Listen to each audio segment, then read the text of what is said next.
Branding isn't your colors or your fonts. It's the decision you make about who you're allowed to be publicly. And most people are still operating off a version of themselves from 5 years ago. Welcome to Realty Check, the podcast about the real lives of agents, lenders, and moms who do it all. We're here for the honest conversations behind the business, the family, and everything in between. Let's get into it. Hey, welcome back. I am your host, Amanda Freeman. And hey, I'm Lenny, your resident loan officer. We're so stoked to have you here, truly. This is episode 3. Yes, we are on episode 3. Wow, look at us here with all Plugging of you. away. We love it. We're nice and cozy. And YouTube gets to see that we have blankets courtesy of my mom. She made both of these blankets. And they're so comfy, and mine has little houses on it, which is so adorable. So it has 12 houses on it, and she made it for me. She gave it to me right after I sold my 12th house. Oh, It was so sweet. Yeah. that's love. Thanks, Mom. Appreciate it. We love it. Oh, man. So what are we talking about today? Well, before we talk about what we're talking about, Yes. should we do a check-in to see how... Because Let's do I it. have some hot goss that And I have my tea and I'm ready to sip. Tell me. Okay, perfect. Okay, so, I'm going to be careful how I word this hot goss, and everyone's going to be mad at me because I'm not going to be naming names. But I saw something on Facebook today, and I was like, oh my God, it's about to go down. So there is this Facebook group, and you and I are both in this group. So that narrows it down to how many, okay? It is a real estate Facebook group. And a lot of it is like advice giving and community and stuff like that. Okay. For a certain demographic of people. Okay. This is definitely narrowing it down. Yeah.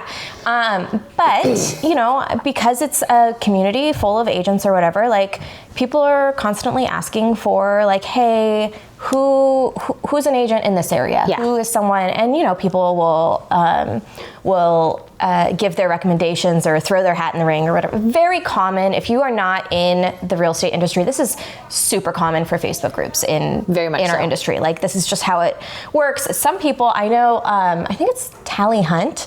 Are you familiar with Tally Hunt? No, please. Okay, so Tally Hunt, she is an agent in somewhere. I don't know where she is. She's back east somewhere. Shout out Tally Hunt. She's amazing. Somewhere. She actually has her second kid on the way. She's pregnant with her second. Cute. She got her real estate license when she was pregnant with her first, so very similar to me, except I got my license when I was pregnant with my second. And she did not stop working at all through, like, she's like, yeah, I showed homes the day I got induced, and then I was already on the phone. Very similar to someone else that I know, Miss Lenny. Okay. But anyway, so she is, she's pregnant with her second. She's created this team now, and she has agents under her. I think she's with Keller Williams. And so she's got like a team under her and has created this like empire. And I think she got licensed the same time as me. So like 4 years, and she's created just this massive, it's amazing. But she has decided that for baby number 2, she's going to take 30 days off for maternity leave. Nothing. Wow. No. Yeah. So she's prepping for that. Irrelevant to the story. What is relevant was going to be that she talks about how she built her empire, her real estate empire, and a lot of it was just stalking these Facebook groups. And when she would see people saying like, hey, I need an agent here, I need an agent there, she would like raise her hand immediately. Like, she'd be sending video messages to the people, like, just like, and so it was a lot of inbound referrals, and then that grew into something incredible. She's made something incredible. I love that.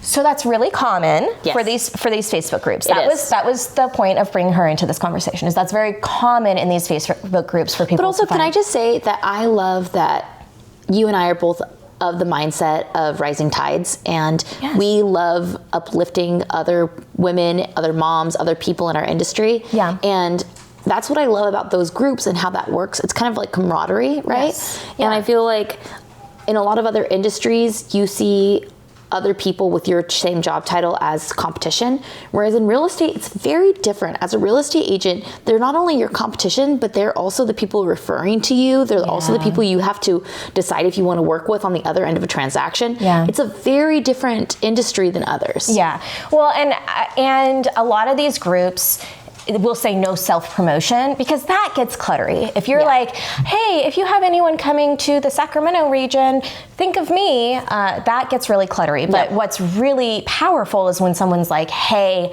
I'm looking for an agent in this area because I have a client to refer. So they can be super powerful. Yeah. Anyway, so back to this Facebook group.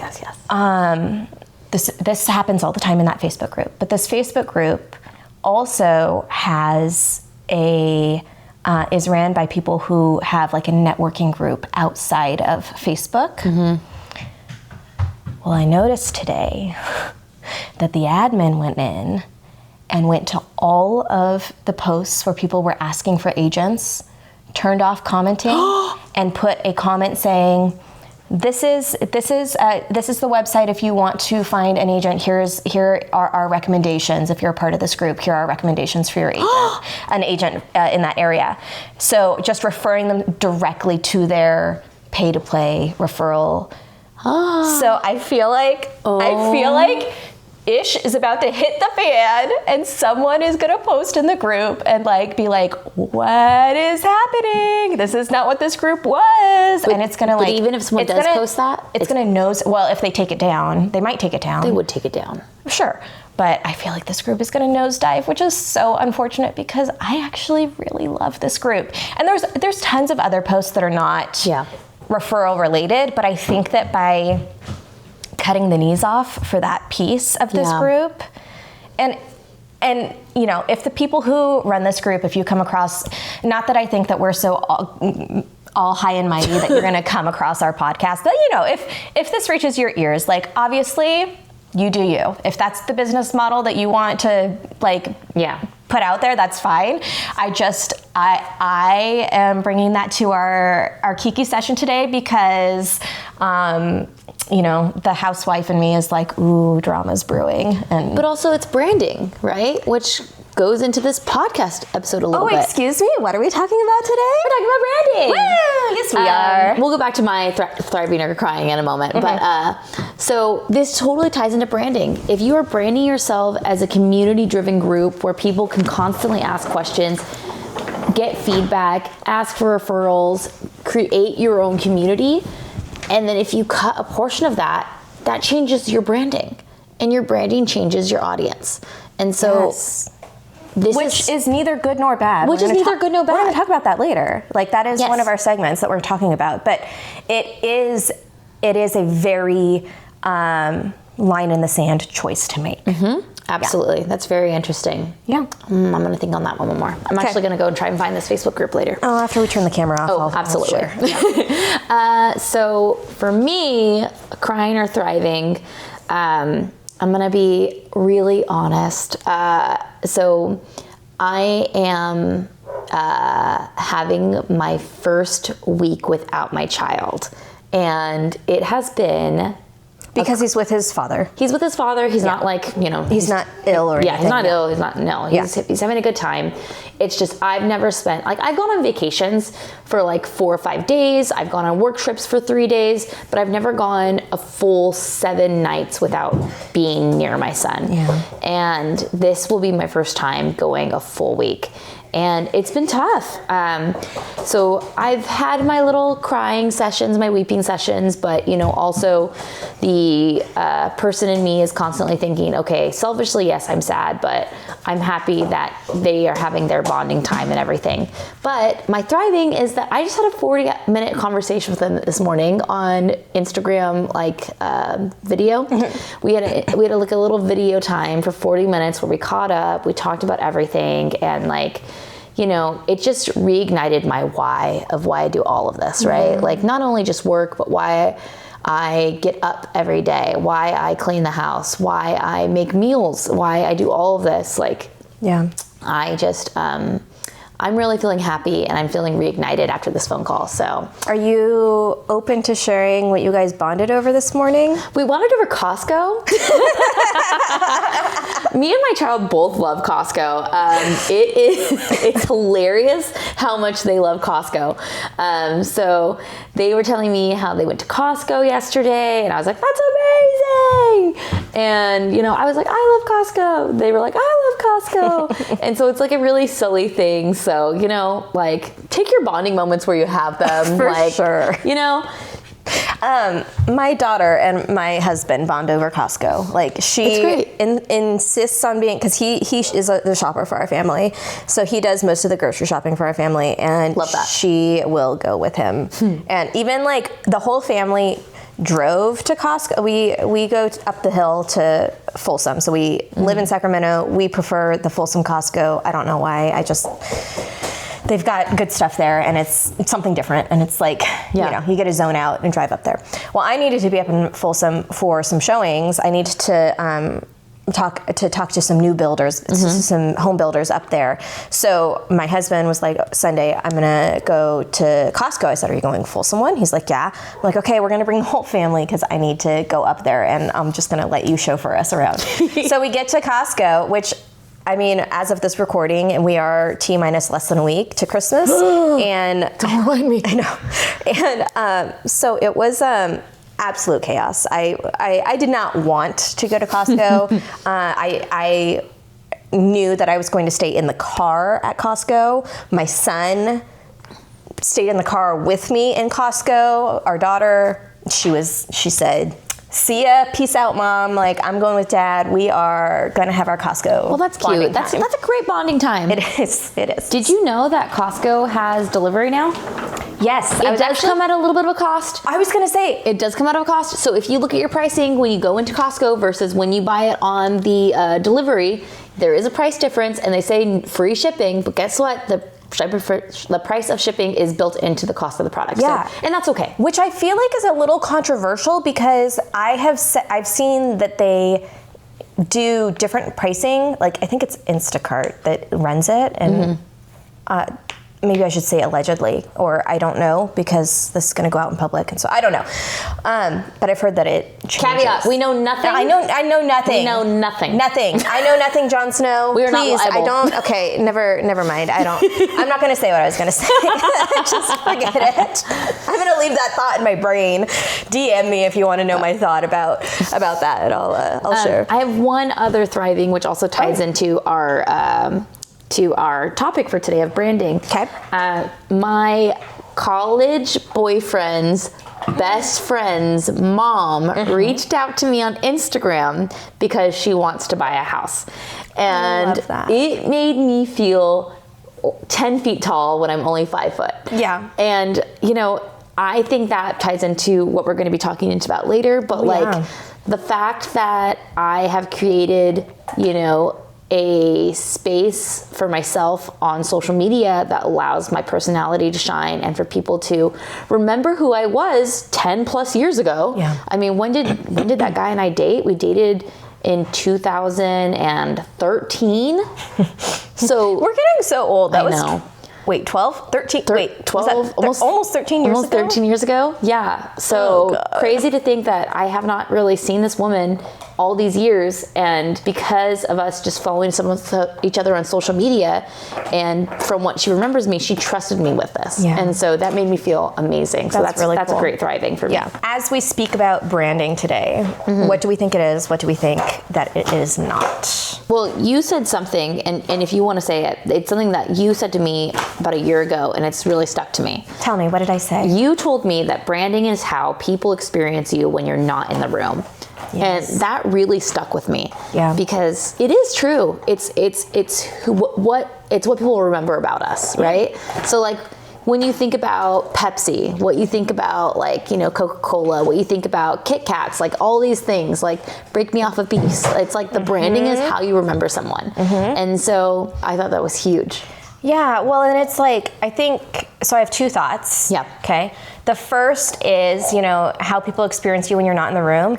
which means that it's how people are going to talk about you when you are not in the room. Yeah. Or if something comes up that reminds them of you, they're going to say your name. So it is a great way you need to have a good brand in order to spark people remembering you and maybe bring you up in the right conversations to help further your business. Yeah. I mean, obviously it's not, everything isn't about business, but also everything is connected to business. And I don't think that's a bad thing. Like sometimes it can feel bad to it can feel weird to constantly have that lens of, is this helping my business grow or hurting my business? Well, I think that's something that you and I actually do pretty similar, is that we, instead of creating a hard line in the sand on what is our business and who we are, we've integrated those things a little bit. Yeah. And so who I present myself as a business person is exactly who I am as a person. Yeah. And I think some people choose to have those completely separate. Like, I know people who own restaurants who I had no idea that they owned a restaurant. Yeah. And that's interesting, right? That is interesting. And because so, how can you support their business if I don't know? Your friendship isn't about supporting their business. It's about a completely different aspect of their life. Yeah, but the thing is, I'm a huge community person. I know. And so, I want to help my community. I want to help my tribe. Just putting it out there, I don't shop at Amazon. I don't shop at Target. I don't shop at Walmart. I have a hard line in the sand on a lot of things. And I know that it's a luxury that I'm able to do those things, but it is something that I do. Yeah. So I try to shop as locally as possible. Mm-hmm. And so if you own a business, I want you to tell me. I want to support you. Yeah. Because guess what? It helps the community further as well. Yeah. It's keeping the money local. It's helping everything. Because guess what? If you live in the neighborhood, you're more likely to give back to the neighborhood. Right. Bezos is not giving back to my neighborhood. So, well, it reminds me a lot of my friend Ashley. She's my friend now. I'm going to call Ashley my friend now. Yay! But she wrote a book about the river trails in Sacramento, the American River Parkway, and one of the bookstores in the area was promoting that she was going to do a little bit of a book talk and also hike one of the trails. Was it Beards or what bookstore? No, it was A Seat at the Table. Oh, they're a good one. Yeah, they're in Elk Grove, right? Or yeah. They're gonna have Reading Rainbow. Are they? Are they really? Yeah, in February. Oh, they're having the new Reading Rainbow host come and host a day. Stop it! I'll send you the info. Yeah, please do. And if you want the info, let us know, because love to have you there. Yeah. And if this doesn't come out before, hopefully, fingers crossed, this lands before that day. Okay, so seated table, and I was like, oh my gosh, I love the American River Parkway. It is part of my identity. It is part of who my brand is now. So I was like, I want to do this because it's so intertwined with what. So I do the talk. I take my son with me. We go. I meet the author. I meet two local authors. And then we go back to the bookstore and she tells her talk or whatever. And then I was like, I decided to buy her books for clients that are coming to the area that might be people who want to walk the river or nature-based, family, and also I help lead a nature-based group in Sacramento, a family group. And so I was like, okay, I'm gonna make sure that my moms know about this, and then if I buy in bulk, then we can save some money. And so Ashley had me over to her house. She showed me her book, and then I had her come and join our nature group and do a walk for us. And I feel we keep running circles around all of the different topics, but that just speaks again to branding. And first of all, how great she branded, right? Because she attracted me, who is very similar, her core audience, who also knows more people who are her core audience that didn't know that her book existed. Mildly Scenic. If you're in the Sacramento area and you're looking for a book about the American River Parkway, it's called Mildly Scenic. The illustrations are phenomenal. Ashley, you did an amazing job. That was through Sac State. Oh, really? Yeah, she did. She worked in conjunction with one of the professors and had a senior class like do the topography and all of that. It's amazing. So if you ever get a chance to see one of her talks or whatever. So anyway, all that to say, great job on your branding, Ashley, because by sharing your story and by promoting this walk and talk and whatnot, then it grew her audience even more. But I have a question. When you go to the American River, do you think of that book now? Yes. Yeah. It is in my travel pack now because I want to, I have little kids. I'm not super like adventurous when it comes to going down a path that I don't know where it's going to lead. Yeah. So having this book so that I can whip it out and be like, does Ashley recommend that we go down this trail? You know, and then it's fantastic. That is great. And speaking of her book, sorry to really hone in on Ashley's book right now, but in one of her books, it talks about different bugs that are. Oh, that is Marnie's book. Oh, Marnie's book. Yes, she's the other local author. Other local artist. Yes. And what was the book called on that one? So I think it's Marnie. I think her name is Marnie. It's Marnie Flynn. Let me grab it. It's right here. The American River book's great too, and I love how it grids out like the different things. Like, is it easy? Is it kid friendly? Like, I love how you can like go through that little grid to see what the different spots. Okay, so here's Marnie's. Marnie's is nature in your neighborhood. This is amazing. And so I was actually at a play date at a neighbor's house, and in her bush, in her backyard, there was these little bugs, and it was a spit bug. I'd never seen a spit bug before. And it's just like this bug, it truly just looked like froth sitting on a leaf, and a bug is actually in the middle of it. And so I'm in her backyard. I'd never seen this in person, but guess what? I'd seen it in an illustration in this book. And so guess what? It sparked a conversation. Yeah. And same with this one. So when you look in the you really need to be book, on, if you're on YouTube right now, we're showing off these books. So it's Nature in Your Neighborhood by Marnie Filling, I think is how you say her name. Hold on. Let me show it to YouTube. And then the other one is Madly Scenic, Ashley, what's her last name, Langdon? It is Ashley Langan. Yes. Yeah. But I was saying, so trails at a glance, like again, showing you something that you cannot see on an audio medium, but it is a amazing little grid system telling you like what kind of parking it is. Are there rocks? Are there clay beaches? Like, is it kid friendly? Is the river high or low? Is there picnics? Is it what kind of area is it? Is it accessible? Like, I loved this when I read this. It's the spiral effect. When your branding is done correctly, then it's like that spiral, or like when you put that rock into the pond and it ripples out more and more. That to me is like a visual illustration to branding, is that done well, you're going to keep rippling out to bigger and bigger groups and continue to pull in your correct audience. Yes. So speaking of that, so when it goes over to consistency, you know, looking at these books and how they've done them and how they've presented themselves now, when they go to make their second book, if they started making something that is super minimalistic with no pictures, no grid system, no real personality in them, it would be complete contrast, right? Yeah. And same with us. When we're creating content for social media or things like that, you know, making sure that our branding is consistent is super important as well, right? Yeah, and I think like, so while branding is a lot of things, I think that you and I both use Instagram quite a bit for our outreach and to pull clients in.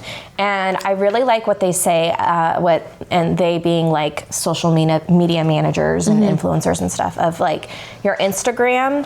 When you go on someone's Instagram, when you first go on their page and you see all their posts, that's like window shopping, and it gives you a good idea about what the store is about. And then maybe their highlights give you a little bit more information about what you can get at the store or whatever.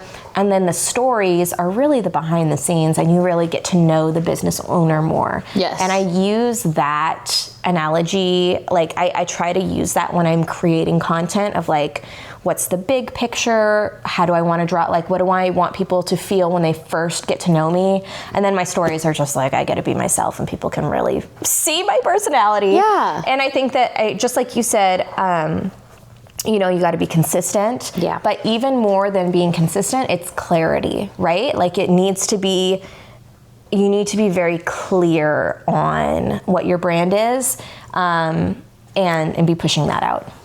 No, absolutely. I think clear consistency is really important.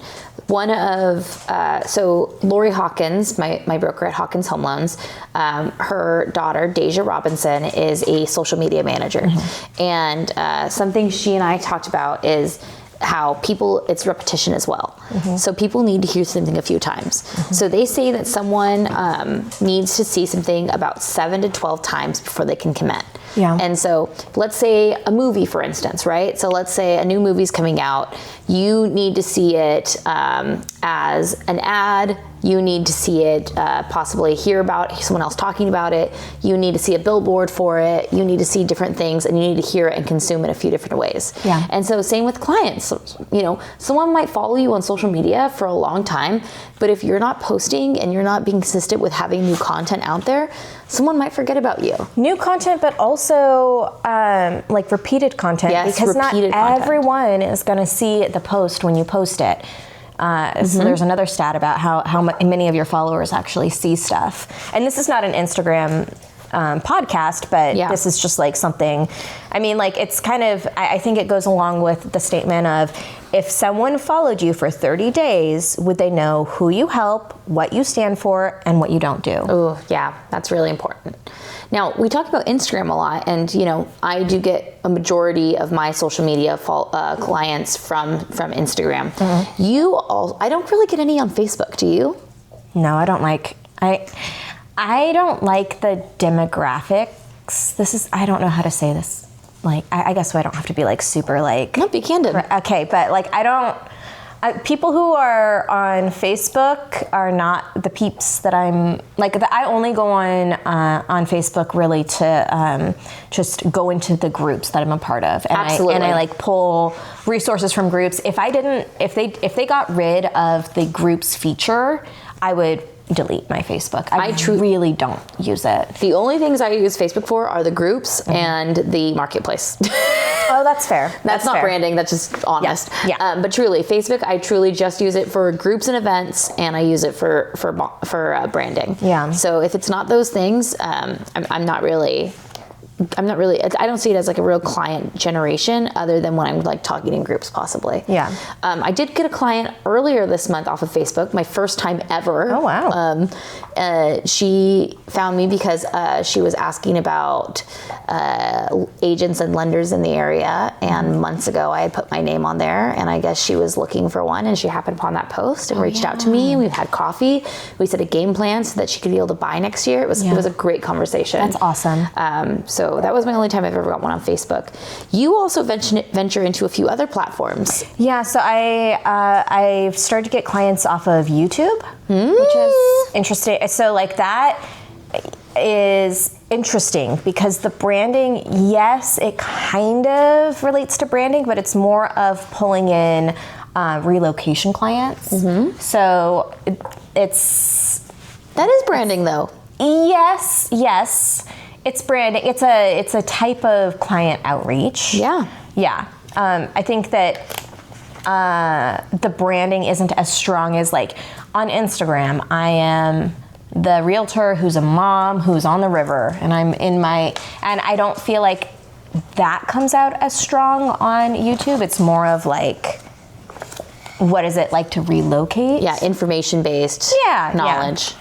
Yeah, but I do that, and then and this is kind of again we both talk about social a little bit, but like how there are different aspects of social that we get clients from. So like, for example, I am a part of multiple like mom groups in the area and stuff, and I'm really able to brand myself in those situations as well. Yeah. And be genuine. You also had a client from Reddit as well. Yes. Which was crazy that she found me on a post that I did on Reddit. And I think that, I don't even know how because she contacted me on Instagram. So we went from Reddit to Instagram slid into my DMs. But I mean, and this speaks to make sure that things are all in working order. I don't know how she found me on Instagram, but I don't think I had my correct Instagram linked. So oh, wow. I don't know. I think that I had changed because part of branding is changing when you feel like you need to change. Yeah. So I had changed my handle, and somehow the link still worked for her to make her way over to me. So that was a lucky break. That also brings up something, consistency on branding platforms. So we had talked about this before. So whatever your name is on one platform, it should be on another, just to make it consistent and make it easy for people to find you, right? Yeah. And so that's something that I didn't do for a long time. And so moving everything to a different name, I think I currently go by Lenny, your loan officer. And so I currently go by that. And so making sure that on Facebook, Instagram, I used to have TikTok. I don't have TikTok anymore, but I was getting quite a bit of clients from TikTok when I did have it. And so making sure all of those different platforms had the same name. I need to make sure my YouTube has Lenny, your loan officer as well, now that we're talking about it out loud. Yeah. Not that I really use my YouTube, but still I should make sure that it's consistent. Yeah, absolutely. And that's been a huge thing for me, is like constantly changing, and then I don't change everything else. But I feel like I have finally landed on, I think we're gonna talk about using what you got and then pouring in, and then like becoming who you are. And I feel like I was very strong on the using what you got for so long, and I finally feel like I am branding myself. Now I feel like I'm finally to that point where I'm coming into my own and really understanding what I want my branding to be. That also brings me to another thing. So when you are a self-employed person as a real estate agent or a loan officer, we are technically under someone's brokerage. Yes. And so, yes, we can have our own branding, but from a legal standpoint, we do have to have some of their branding as well. Yeah. And so that's also so interesting, especially if you ever think about changing brokerages or, pivoting in any way. Those are things to consider. I know that you changed brokerages a few times.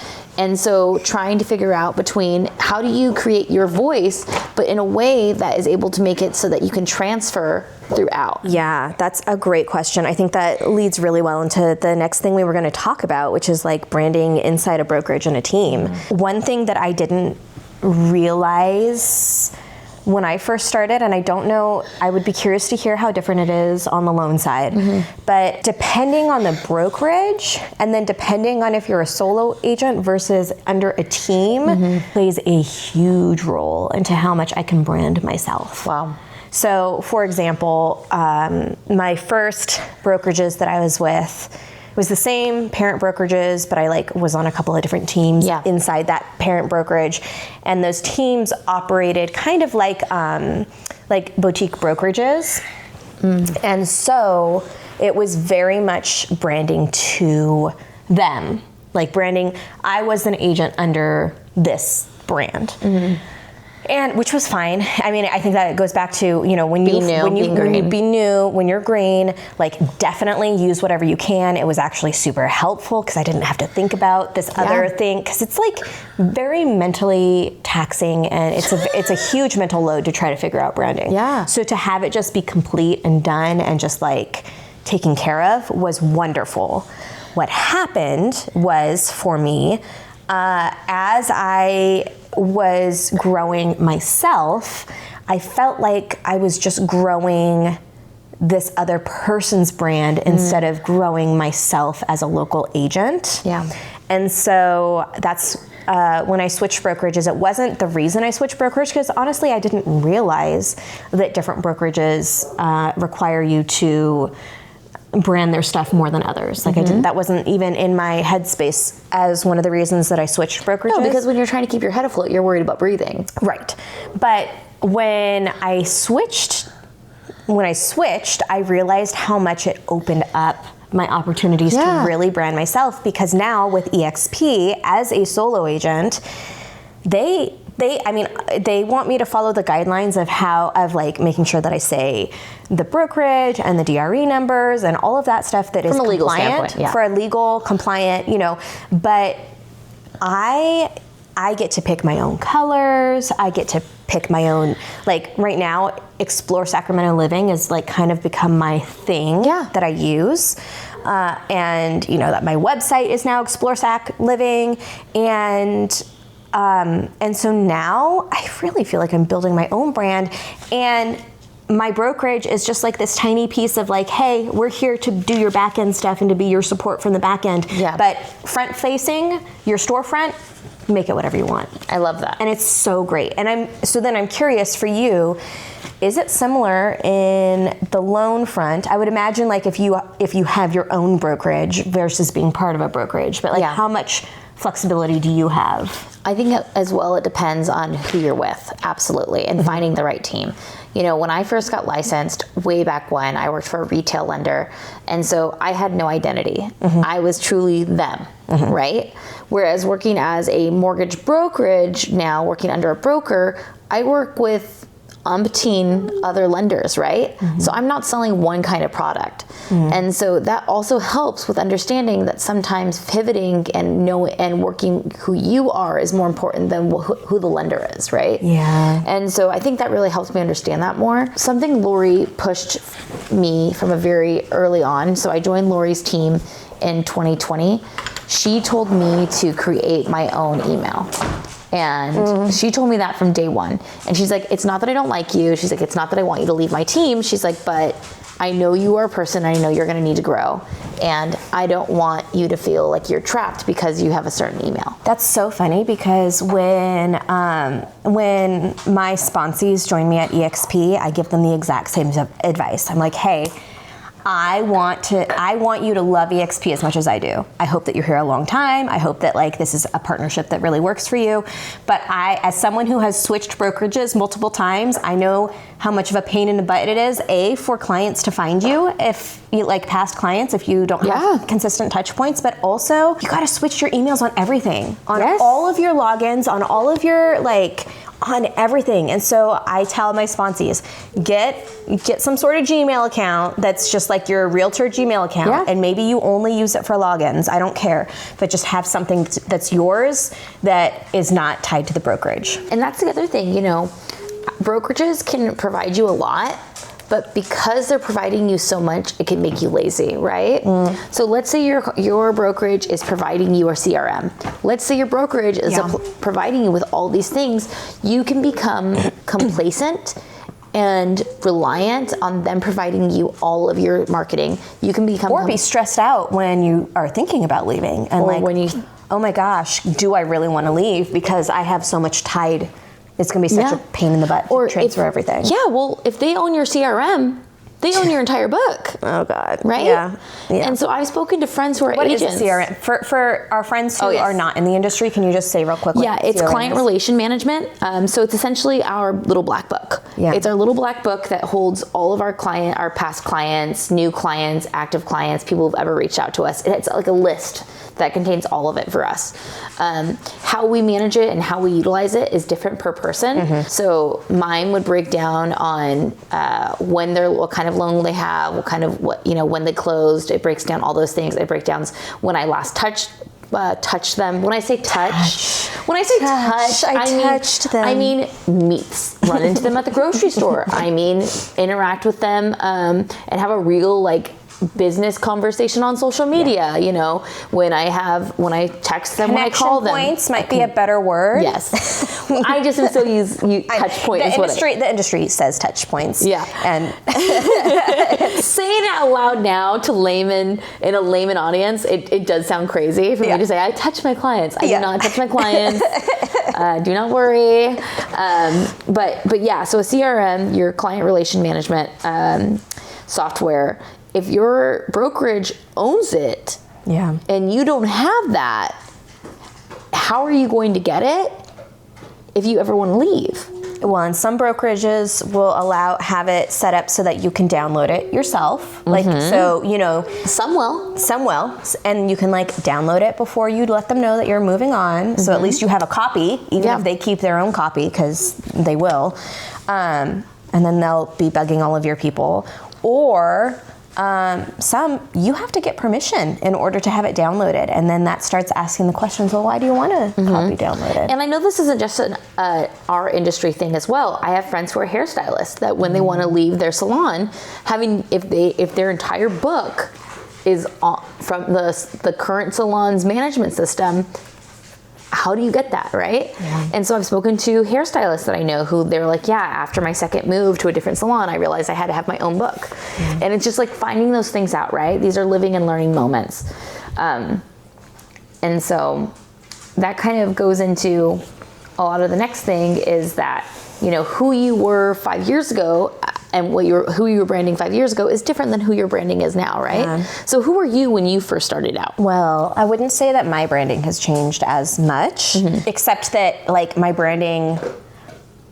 journey is 5 years ago, I didn't know what I was doing, and so I had to rely a lot on my brokerage and use brokerage branding. And now here we are 5 years later, and I'm finally like coming into my own. I'm like, okay, I am that realtor who, I'm a mom.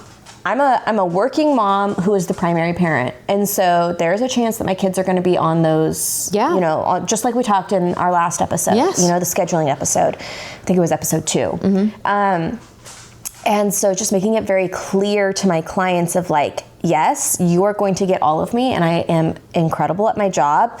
You are incredible at your job. Side note, if this last transaction of the year closes on the 31st like it's supposed to, so when this is airing, I should know, I will make something called Masters Club, which is the top 10% of agents in the area. 4 years in, and she's in the top 10%. Which is amazing, and which, like, you know, even if I don't make it, so like if I'm not officially, I'm so close that like, can't I say that I'm the top like 15 or 20%? Like, absolutely. Now I feel like my transition is more my first coming of age, which, you know, and I will actually say, like, I've tested multiple Instagram handles, you know, as Mama's Realtor for a while. That is pretty much the transition that I did. Is more of like, I've been coming into my own. I've been trying to change my handles, my social handles or whatever, and I finally feel like I've found my niche that I'm really happy with for now.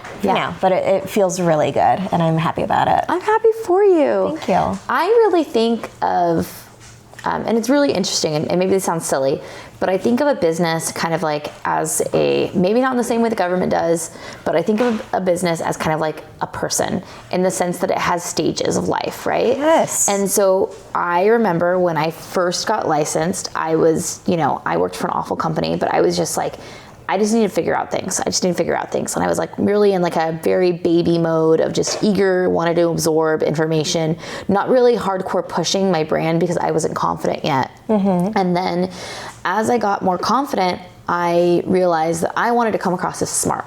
And I wanted to come across as the person who knew what they were talking about. And being very candid, I dropped out of college to become a loan officer. And so I'm a college dropout. And so I, for a long time, held a lot of feelings towards that. And I constantly was trying to prove myself and prove that I was smart and trying to show that I knew what I was talking about. And I feel like that was like my adolescent stage. And I feel like now I'm more in like this like young adult stage in my career where like I'm really confident in who I am, and I don't feel like I have to prove to you I know things, but I do have information that I think is important for you to know. Yes. And I think there's a big difference between that. In trying to give you information to prove that I'm knowledgeable versus give you information so that I can make you more knowledgeable. Completely different. And so I was thinking about how I'm going to word this. So I used to care about looking smart, but now I care about being real. Ooh, and so I love that. I would say that like my shtick, I guess you could say, is being me. Like the person that you see on my social media is the person I am as a real person. And I think that's really important for me. Authenticity is really important. Especially because, yes, clients are my clients, but also real estate agents are my clients. So, you know, a large lead generation for me is my real estate partners. And so making sure that I'm authentically me and someone that they can trust and they know is is the same person that they're going to see on social media, is the same person that they're going to be introducing to their client, is really important. And so even right now, I am going through a branding change, and, you know, making sure that even with that branding change that people are not, I might be changing it, but I'm not changing as a person, is really important, because my branding change isn't because I'm trying to find a new clientele right now. It's because of a life change, right? So this kind of goes into our next topic, but, you know, branding can change for a multitude of reasons. For us, you know, motherhood was a big change. And not just motherhood, but like for me right now, it's motherhood with young kids that are home with me versus like in 2026, it's going to shift to your motherhood life stage, which is school age kids, different than motherhood of teens. And so we will continue to shift. I mean, they might be like small tweaks, but there will be tweaks throughout about the motherhood journey. 100%. And right now I'm going through another life change of divorce. So I am currently in the process of getting divorced. And with that comes a lot of changes, one that I didn't even think about. So I'm in the middle of a divorce mediation appointment, and they say, the first thing she asked me, very first appointment, is, are you keeping or changing your last name? And that was a really loaded question, right? Because not only am I having to think of that as a person, but I'm having to think that as a business as well. And so from a person standpoint, I wanted to have the same last name as my child. You know, I don't know, that might sound really silly, but I wanted to have the same last name as my kid. So I think a lot of parents have that struggle. When they're going through divorce. And so my last name was Lopez Wynn. And I was like, I'll just stay Lenny Lopez Wynn. And then, funnily enough, I went to a work conference about 2 months after that conversation. And I'm there, and a real estate agent and I were chatting during a happy hour, and they asked for my business card, and I gave it to them, and they said, oh, your last name's Lopez Wynn. Are you Vietnamese? And I said, no, my ex-husband is Vietnamese. And then it had this whole conversation, oh, you're divorced. And then I'm like, I don't want every single conversation to be about my divorce. Am I going to be open and honest about it? Absolutely. I have no problem with being candid and being real with people, because I think that's really important, and not only as a business, but as a person-to-person connection. But at the same time, I don't want that to be the first thing that starts every conversation. Because it would be. Well, and it's, okay, and I think it speaks to the point of like, do you have a fear of confusing a couple of people who like maybe were your current clients, and they're like, wait, now your name is changing, and or you know that you've worked with for a while, and then staying misaligned. And I think that's like huge, because now, or in your case, confusing people in a whole different way. I think that, like, and again, I think this comes with, you know, I'm again being very honest. My last name is Lopez. His last name was Wynn. We do not have Eurocentric last names, right? And like, we do not have even the same ethnicity style of name. And so it led to questions, you know, even while married. And so sure, maybe if his last name was Garcia or something, maybe this wouldn't even be a conversation that I would need to have. But because our names are so different, and it does lead to conversation, it was something I really had to think about. And I do have a little bit of a fear. I have fears on multiple aspects. People, like, are they going to see this as a bad thing that I'm getting divorced? You know, is this going to affect business, you know? But then I realized I don't think it is, because again, I feel like I've done a really good job of constantly presenting the real, authentic me.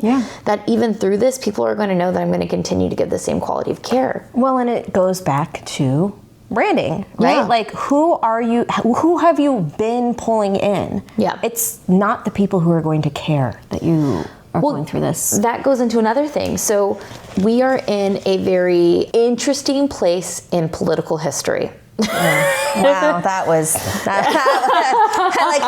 like how you worded that one. Thank you, thank you. That takes a lot. And so I am someone who's very vocal with my political views, and I have heard from multiple people on people who have the same political views as me who have told me I choose not to say that much on social media because I don't want it to affect me business-wise. And I get that for them. But for me, I want to attract people I want to attract. And for me personally, I would not be able to sleep well at night if I was trying to just play little middle ground, like I don't care about politics. Because the thing is, I really do. I'm a very opinionated. I think it comes with being neurodivergent. I have a really high sense of justice, like a really high sense of justice. Ever since I was a little kid, I've been this way. And so if I think something is wrong, I have to speak out against it. If I think something's right, I have to give it accolades. I've always been that way. Yeah. And so now being in this place, I've had multiple people tell me like, hey, have you thought about, not doing this or not posting this, because it can really alienate you from people. And then I realized, yeah, it might alienate me, but it's okay because I want to attract people that I want to attract. And that's what branding is, right? Yeah. And so if I wanted to attract people who are buying if I wanted to attract people who are buying their like 127th rental property that they're going to have in their portfolio, then maybe I would be still trying to present myself as super knowledgeable and flashy. Yeah. But that's not how I'm wanting to attract. Yeah. I'm wanting to attract real people who are living in the real world, who are working real jobs, trying to take care of themselves and their family. And I feel like me being vocal about my political views and being honest with who I am as a person, even through this life change that I'm going through, is really important. We touched on this in episode 2 as well. You live authentically in your truth. Yeah. That does not mean that you won't work with someone who lives a different truth. No. It just means that they know what they're getting when they hire you. Yes, absolutely. And I think that's totally fair, totally valid. And I think we've talked about this too, of it actually helps the demographics that you want to work with feel safer to work with you. Absolutely.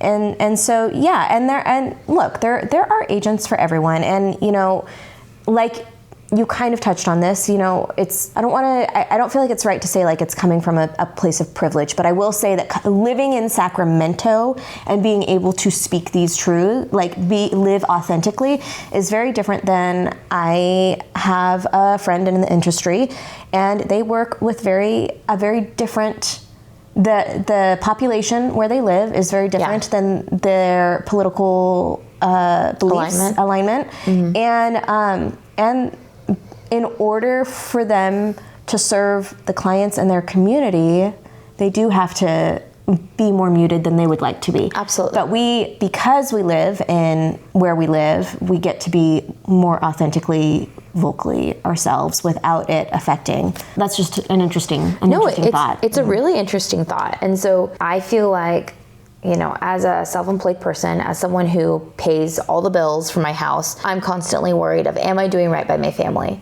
Sure. Am I going to be in a place where I can always give them the life that they afford?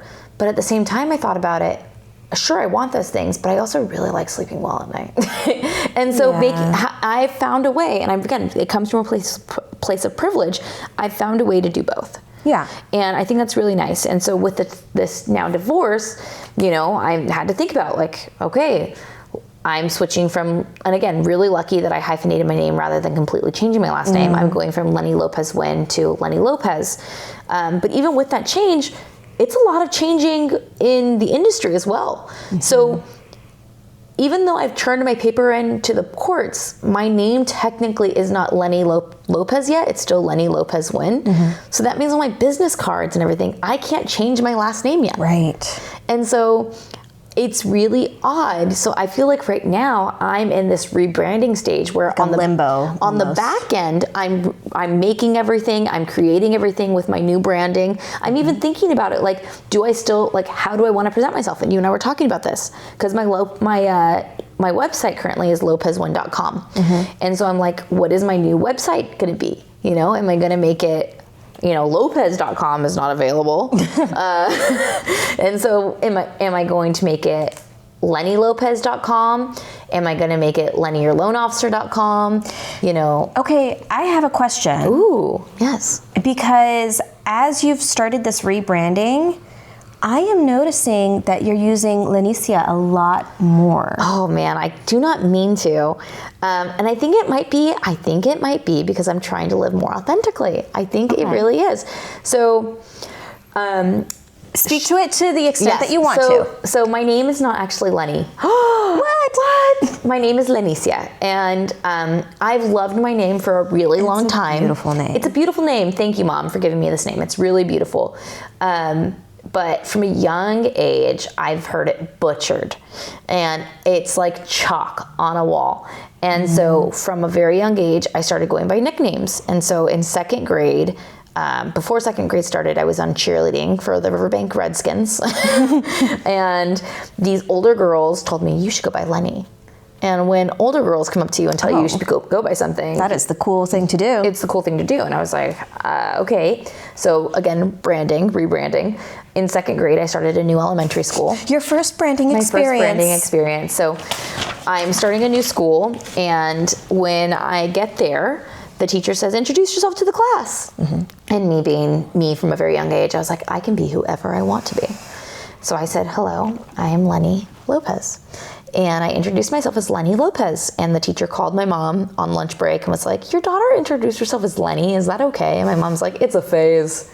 Well, here I am, 30 years later, still going through the phase.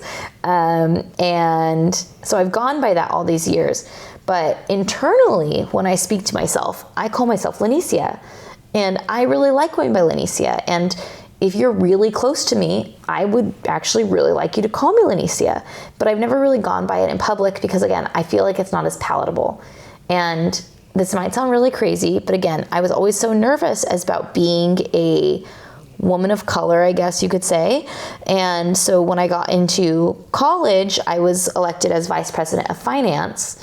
And I decided to go by Lenny on those cards as well because I was like, well, I don't want someone to read Lenicia and automatically think I'm some young woman that can't be trusted with a $3.2 million budget. Wow, look at these levels that we're going through here and the things, mental gymnastics. It was mental gymnastics and it was a lot of fear, right? Yeah. My branding was based on fear.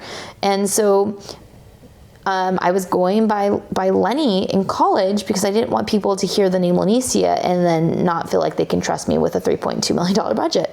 And then when, again, I dropped out of college and, went into mortgage and everything. And so then I just continued using the name Lenny because I just was like, I feel like, it just comes across as more palatable to the general audience. And even, all these years. And then I will tell you, this year of 2025 has been my year of pruning. It's been my year of cleaning, of cutting back on things that I didn't feel like were necessary in my life or were hindering my growth, or just like not really in any way giving back the way that I was giving to it. And I still go by Lenny because I've gone by it for so long, but yeah, I do like going by Lenicia. And so that's also something I'm discussing with myself is, am I Lenicia? Am I Lenny? I've always thought of Lenny as my stage name. I've always considered, and I've told you this, I've always considered the world kind of be a stage. It's whoever you present, right? And so when I wake up in the morning, when I'm in my home, I'm Lenicia, I'm getting ready. And then as soon as I walk out that door, or as soon as I answer that phone, I turn into Lenny. And I'm realizing I want to be more authentic and real. And so am I still Lenny or am I back to Lenicia? It's something I'm still working on. And that's okay, That's totally okay. And it's okay if I choose to still go by Lenny and then I choose to go by Lenicia in a few years. Yeah. It's all okay. Or if you dabble in Lenicia and then you're like, you know what, people are butchering my name too much. I'm going back to Lenny because I don't like hearing people. And it's okay to pivot back, Exactly. Look at Cracker Barrel. Oh God. Cracker Barrel had their logo. They changed it. They were bullied back into their old one. Sometimes things happen and that's okay. That's fine. Just try it on for size. And so, you've done a really good job with Explorer Sac Living. And I think that having you as someone to look up to has made me think, well, what's my color? Like yellow is my favorite color. It's really bright. It's fun. It's what I love. And so even on my, on my headshot, having yellow as my background has made me really happy. Yeah. And so I feel like that's more authentic. And so I feel like instead of trying to come across as this stuffy financial person, I'm trying to come across as a friend who just has some info to give you. Yeah. And I think that's okay for where I am at right now. It's also very like, I see your brand as being very like welcoming and inclusive. Yeah. And I think that it's just, that's you. what you exude. So if someone is trying to figure out how to brand themselves and they're thinking through, like they're like listening to us and they're like, okay, like I'm going to start being more authentically myself, or I'm ready to start like moving from company brand to my own brand. Are there a few things, or I guess I wrote down a few things that I would have them consider while they're brainstorming. First of all, I would suggest using ChatGPT, because ChatGPT is like amazing at helping you like disseminate. Yeah. I would say for me, the things that I think about is, who do I want to attract? Who is my dream client? Who are the people that I want to work with? Obviously, I can't choose my clients. I work in finances. I cannot I can't tell someone, no, I won't work with you. But like, I can choose who I'm attracting, right? And so I would say, figure out who your dream client is. Maybe it's a few different people, but figure out who your dream clients are. And then I would say also, figure out who you like. There are mortgage people that I really like to follow, and I really like their brands. And maybe their brands aren't for me, but I should really try to think about, why do I like following them? And maybe they're not even in your industry, there's someone else. Figure out what draws you to them. Yeah. So I feel like those are things that I would consider. And then again, this is maybe just me, but what helps you sleep at night? And so for me, making sure that I am doing something and presenting to the world something that I feel comfortable with and feel proud of is really important. Yeah. And so those are the three things that I consider when branding. Well, and I'll just kind of build off of that a little bit. So I would say your now identity. Like how do you identify, what are whether you consider them strengths or weaknesses, just like motherhood can be considered a strength or a weakness, depending on who's framing it. What is your now identity? You touched on this. What are your values? And then what are your boundaries? I think that's a really good one too. And boundaries can differ per person, per stage of life, different things like that. And that could be something like, I will not talk to clients after 7 p.m. So my boundary is like, it could be a time boundary, or it could be something about how much you're wanting to, like, for example, our kids. How much do we want to put our kids out there? And how much do we want to keep private about our children because they don't have a choice in certain things or whatever. And so boundaries can look very different. Yeah. And then the fourth thing I have written down, which I think you spoke to again, is voice. And what is your voice, or what kind of voice do you want to? And knowing who you like to follow and figuring out what is it about these people that you like following them will help you find out what voice you're drawn to, and then you can kind of make your own voice based off of those facts. Absolutely. And guess what? If you're starting out and you don't know where to go, it's okay to emulate. Yes. It's okay. It's okay. Okay? Yeah. You don't feel fearful of, I'm just copying them. We all had to start somewhere. Yeah. The best comedians, I love comedy, by the way. The best comedians will tell you that when they first started doing stand-up and open mics, they were copying someone else's style, someone else's cadence. They were copying someone else's, rhythm. And as they started to go and mature, they found their way. So it's okay to start somewhere else. You can start as someone else and morph into something. And I think everyone does. I think I think you need to hear, if you're someone that's worried about it, I think that you need to hear, I copied people when I was first getting, started and trying to find my footing. What do I like? You got to try on a few hats. I like it. Yeah, me too. And honestly, I'm excited to figure out what your branding is too. So if you, obviously we're just two moms and we're just figuring things out ourselves, you can reach out to us. I know I should have mentioned this earlier, but if you look at my Instagram, I don't have a lot of followers. And that's okay. My business Instagram does not get a lot of likes, but what it does get is DMs.